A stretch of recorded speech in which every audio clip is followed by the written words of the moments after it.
I think we need, and Denise will, I'm sure, talk about this too, just to think in new ways about how we can actually create positive change. Yeah, and I was going to say, Gabe, that's just a beautiful segue because one of the things that I keep saying with this work that we're doing to create the Healthcare Reinvention Collaborative is we need to think, do, and be different than we have in the past, especially in healthcare. We've talked about transforming healthcare for decades, but we keep doing the same thing over and over again. We have to do it differently.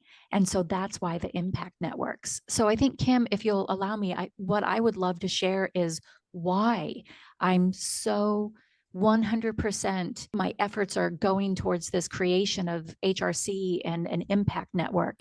And it's really because of my own story in healthcare. So I've been in healthcare for over 25 years. My first hospital was a small critical access hospital. My last healthcare system I worked with was a largish healthcare system out here in the Pacific Northwest, 10 hospitals, hundreds of clinics. So I've worked in all sorts of different sizes. I've worked across our country. I've seen the gaps that are very similar to all of us across. I thought I had a really robust network in all of that I had done. I thought I had had a lot of experience. And yet when I stepped out of healthcare in 2021, maybe I was pushed out, but it sounds better if I say stepped out.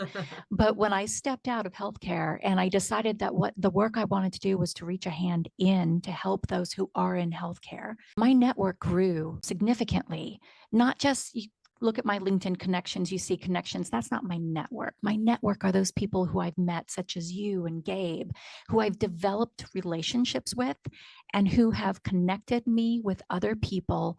And more importantly, with ideas and knowledge I didn't have to begin with. So a network connects you deeply and relationally with people, but it also broadens your perspective, your knowledge, your awareness, and enables you to bring that in, the people and that knowledge, to now have a new way to ideate and then start to work together to collaboratively design and test an impact network. A deeply relational network enables us because we trust and we have a shared big vision. We may be working on our portion of a complex, right? Healthcare is very complex, and we need to be able to focus in on our different portions of it. But we've got that shared ultimate vision, and we can only do so when we do so together. And so this network, through Gabe, I've met all sorts of people. Kim, you are a master at connecting, and your way of connecting is relational, and you should know so and so because, and that's what we need. And so that's really what I'm working on. There's a lot more to talk about it in regards to an impact network, but fundamentally, it's all of us coming together in strong relationship, working towards a common shared vision.